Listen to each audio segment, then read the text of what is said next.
Question number 11.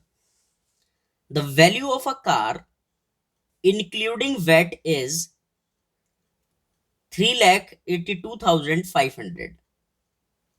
If the basic price of the car be 3,40,000, find the rate of VAT on cars. इसने क्या पूछा? Find the rate of VAT on cars. जो पूछा है उसी को एक्सलेट कर लेते हैं पहले। तो आप सॉल्यूशन लिखो और कहो let the rate of VAT equals to X%। ठीक है। अच्छा, वैल्यू ऑफ कार क्या है? बेसिक प्राइस क्या है उसका? ये तो जो भी प्राइस था बेसिक, ठीक है, इसमें जब हमने वैट ऐड किया होगा और वो कितना है? X%, पता ही नहीं क्या है, ऑफ जो भी उसका प्राइस था, बेसिक प्राइस जो भी था उसी में इसका वैट ऐड कर लिया।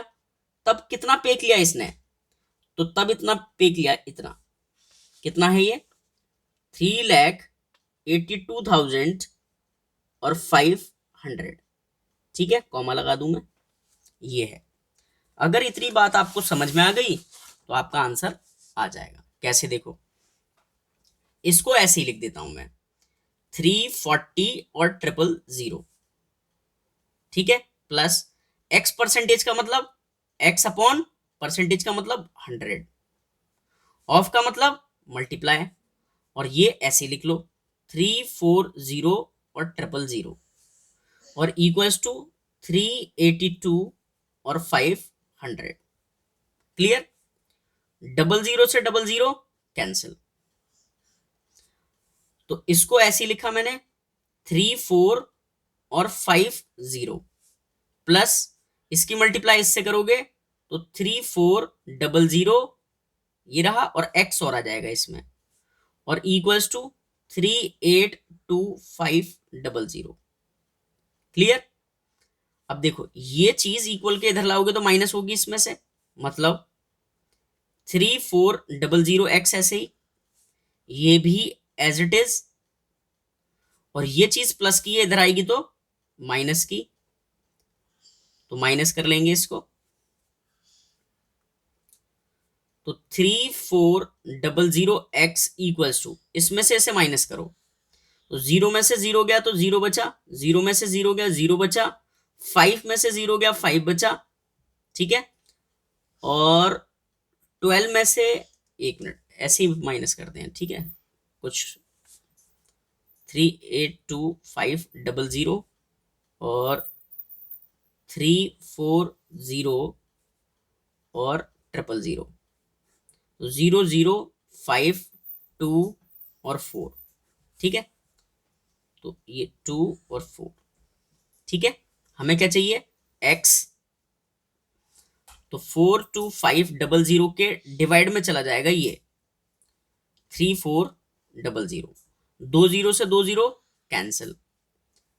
अब देखो 17 की टेबल से ये कट रहा है दोनों, तो 17 2 होता है 34, और इसको कट करोगे तो ये आएगा 25। ठीक है, आप करके देख लेना, मैं करके दिखा दूंगा आपको।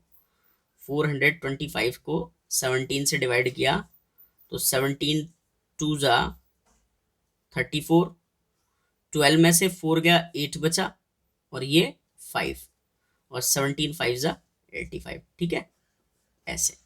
तो ये 2 ऊपर, x का वैल्यू 25 ऊपर और 2 नीचे।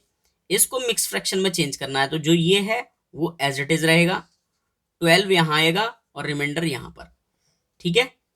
ये मतलब x का वैल्यू क्या आ जाएगा? 12 होल 1/2। तो रेट ऑफ वेट